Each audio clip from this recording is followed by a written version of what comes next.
मधुबन के बाबा, मधुबन के बाबा मुरली वाले, आपका क्या कहना, आपका क्या कहना। ओम शांति। आज 23 दिसंबर 2021 के साकार मधुर महावाक्य हैं।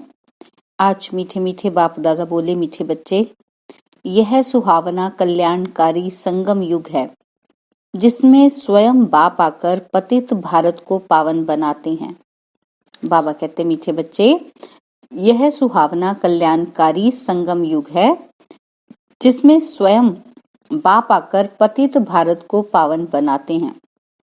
बाबा ने आज हमसे प्रश्न पूछा है, संगम युग पर बाप जब आते हैं तो उनके आने से ही कौन सा इशारा मिल जाता है।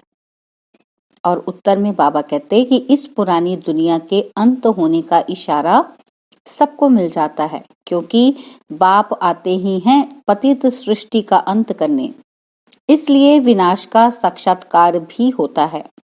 अभी तुम्हें नई दुनिया के झाड़ सामने दिखाई दे रहे हैं। मुरली का गीत है, तुम्हें पाके हमने जहां पा लिया है, जमी तो जमी आसमां पा लिया है। ओम शांति। वास्तव में कहना चाहिए रूहानी बच्चों प्रति रूहानी बाप की गुड मॉर्निंग, क्योंकि बच्चे जानते हैं कि बाप आते ही हैं रात को दिन बनाने। यह भी हिसाब किया जाता है। आखिरीन में भी बाबा आते किस समय है। बाबा कहते, मैं किस समय आता हूँ, तिथि तारीख नहीं, परंतु जिस समय में आते हैं जरूर 12:01 हुआ होगा, तब बाबा ने इस शरीर में प्रवेश किया होगा। यह है बेहद की रात और दिन। तिथि तारीख नहीं बताई जा सकती है। अपने बच्चों से ही कहते हैं कि हम आकर रात को दिन, नरक को स्वर्ग बनाते हैं, अथवा पतित दुनिया को पावन दुनिया बनाते हैं। समझ में आता है कि बाबा का आना रात्रि को ही कहा जाता है। शिवरात्रि कहते हैं ना, आते ही हैं रात को दिन बनाने। उनकी कोई जन्म पत्री है? कृष्ण जयंती की भी तिथि तारीख कुछ नहीं है, क्योंकि उनको बहुत दूर ले गए हैं, यह किसी को पता नहीं है। कृष्ण का जन्म कब हुआ, पता ही नहीं। संवत तिथि तारीख कुछ नहीं है, बाकी सिर्फ रात को मनाते हैं। वास्तव में शिव बाबा है ही रात को आने वाला। तुम बच्चे कहेंगे शिव बाबा की रात्रि। भारत में मनाते भी हैं शिवरात्रि, शिव जयंती भी कहते हैं, परंतु वास्तव में शिव जयंती कहना नहीं चाहिए, क्योंकि उनकी मरंती नहीं है। मनुष्य जन्मता है फिर मरता भी है, वह तो मरता ही नहीं, इसलिए शिव जयंती कहना भी रॉन्ग है। बाबा कहते शिवरात्रि कहना ठीक है, यह शिव बाबा बतलाते हैं, दूसरा कोई ऐसे कह ना सके। भल कहते हैं शिवोहम, परंतु बता ना सके कि मैं कब आता हूँ, क्या आकर करता हूँ। शिव बाबा तो बतलाते हैं कि अब आधा कल्प की रात्रि पूरी हो, दिन शुरू होता है। यह गीता का एपिसोड रिपीट हो रहा है। मौत का तूफान भी सामने खड़ा है, पतित दुनिया भी बरोबर है, कलयुग का अंत है। बाबा कहते हैं मुसीबतें भी सामने हैं। समझते हैं कि यह वही महाभारत लड़ाई है जिसके लिए शास्त्रों में गायन है कि नेचुरल कैलेमिटीज द्वारा पुरानी दुनिया का विनाश होना है। तो जरूर गीता का भगवान आया होगा, आएगा ही कलयुग के अंत में। सत्युग का फर्स्ट प्रिंस, वह फिर द्वापर में तो हो ना सके।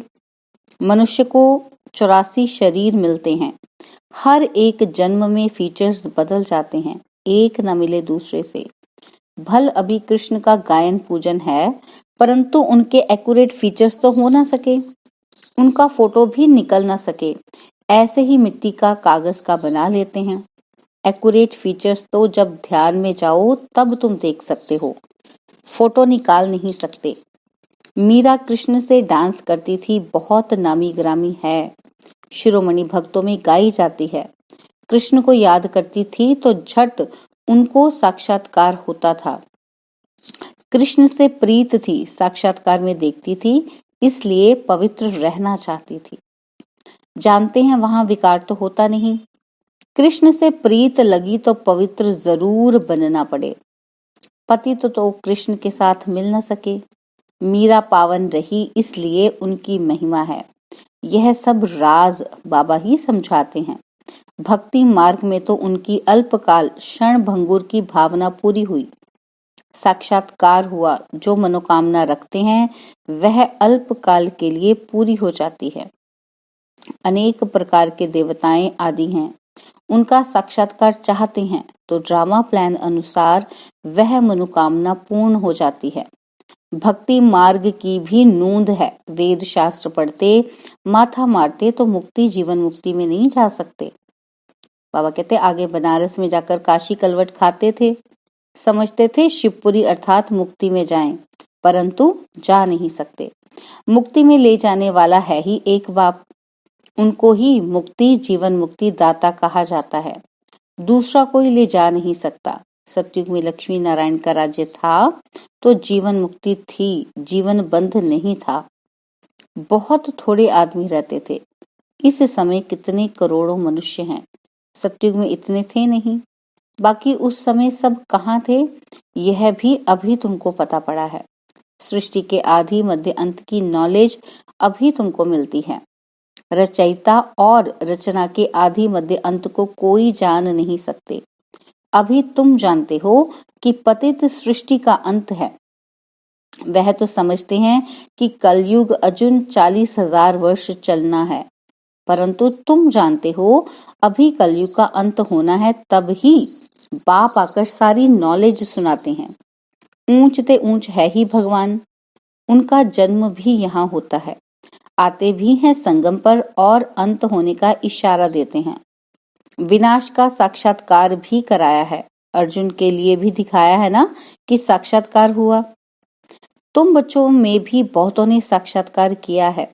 जितना जितना नजदीक आएंगे तो देखने में आएगा।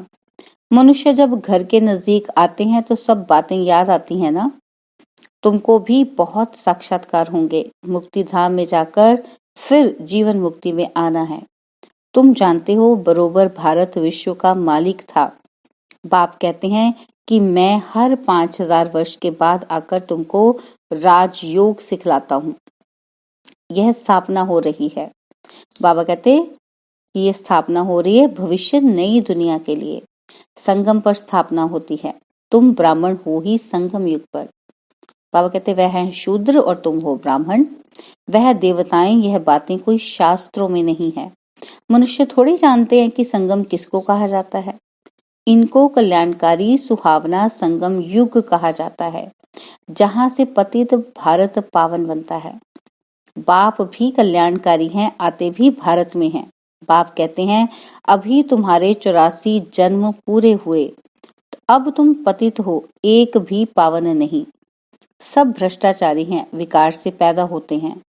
तुम श्रेष्ठ देवी देवता थे, फिर क्षत्रिय वैश्य शूद्र बने, अभी ब्राह्मण बने हो, फिर देवता बनेंगे और फिर अंत में आकर प्रजापिता ब्रह्मा मुख द्वारा स्थापना करते हैं। किसकी? स्वर्ग की, देवी देवता धर्म की। तुम यहाँ आए हो देवी देवता बनने, दैवी गुण धारण करने के लिए। बाबा कहते यह तो बच्चों को मालूम है कि कोई भी विकारी को यहाँ अलाउ नहीं किया जाता है। पहले पहले पवित्रता की प्रतिज्ञा लेनी होती है। एक बार प्रतिज्ञा कर फिर अगर तोड़ते हैं तो एकदम रसातल में चले जाते हैं, चंडाल का जन्म पा लेते हैं। यहाँ बाबा के आगे पतित कोई आ नहीं सकते। अगर ब्राह्मणी भूल से ले भी आती है तो उन पर बड़ा दोष आ जाता है। दोनों चंडाल बन पड़ते हैं। जो पावन नहीं बन सकते उनको यहाँ आने का हुक्म नहीं है। पर्सनल आकर समझ सकते हैं, परंतु बाबा की सभा में नहीं आ सकते। अगर भूल से आ जाते हैं या ले आते हैं तो उनको चोट बहुत लगती है। आते तो ढेर हैं, सबको मालूम है कि बेहद बाप के पास जाते हैं, हमको पवित्र जरूर बनना है। मीरा पवित्र थी तो उनका कितना मान है। अब तुम ज्ञान अमृत पिलाते हो, फिर भी वह कहते हैं कि हमें जहर चाहिए। अबलाओं पर कितने अत्याचार करते हैं विष के लिए। कृष्ण की तो बात ही नहीं। बाबा कहते ये तो बड़ी भूल है जो भगवान के बदले कृष्ण का नाम डाल दिया है। बाप समझाते हैं कि भक्त कहते हैं कि भक्ति के बाद भगवान आते हैं फल देने, तो भक्ति निष्फल हुई ना, परंतु कुछ भी नहीं समझते हैं। भारत ही गोल्डन एज था, अब है आयरन एज। कहते भी हैं कि पतित पावन आओ, तो पतित ठहरे ना, परंतु किसको कहो कि तुम नरकवासी पतित हो, तो समझते ही नहीं। बाबा ने जब समझदार बनाया था तो स्वर्ग था, अभी बेसमझ होने से कंगाल बने हैं। जब देवी देवताओं का राज्य था तो भारत कितना ऊंच था। कहते भी हैं कि स्वर्ग था, लक्ष्मी नारायण का राज्य था। और फिर शास्त्रों में ऐसी ऐसी बातें लिख दी हैं जो लोग समझते हैं कि वहां भी असुर थे। यह शास्त्र कोई सदगति के लिए नहीं है, वह तो जब बाप आए तब सर्व की सदगति करें। यह है रावण राज्य, तब तो चाहते हैं कि राम राज्य हो। यह नहीं जानते कि रावण राज्य कब से शुरू हुआ है। ज्ञान सागर बाप तो सबको सदगति में ले जाते हैं। यह समझने की बातें हैं। हर एक आत्मा को अविनाशी पाठ मिला हुआ है। आत्मा शांति धाम से आती है इस पृथ्वी पर पाठ बजाने।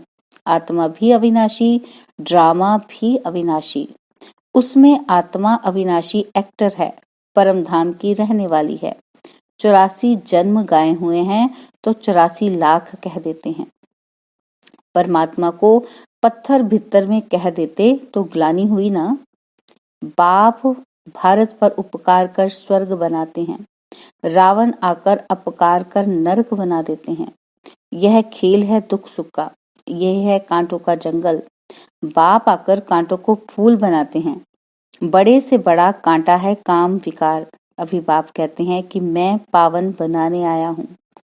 जो पावन बनेंगे वही पावन दुनिया के मालिक बनेंगे। बाप आया है सहज योग सिखलाने। कहते हैं मुझ अपने माशूक को याद करो। सभी आत्माएं एक माशूक पर आशिक हैं। वह आकर सबको ले जाते हैं मुक्ति धाम।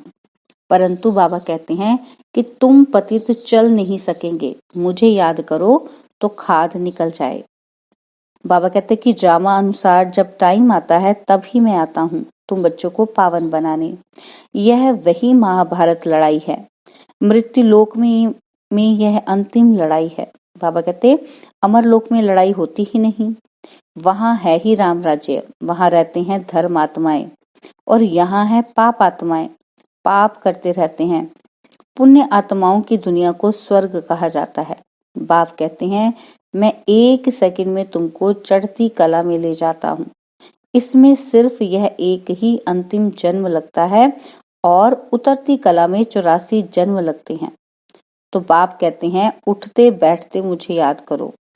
इन साधुओं का भी उद्धार करने मुझे आना पड़ता है।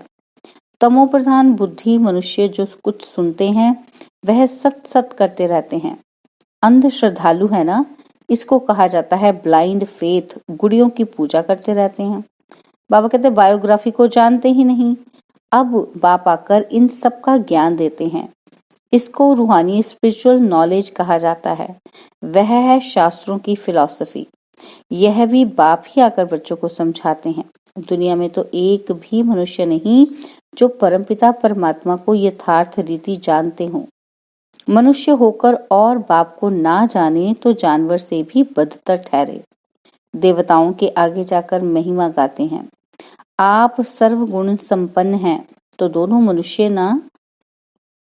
बाबा कहते हैं तो दोनों मनुष्य ना, परंतु यह सारा कांटों का जंगल। बाबा तुमको कांटों से फूल बनाते हैं। भारत सचखंड था, फिर रावण आकर झूठ खंड बनाते हैं।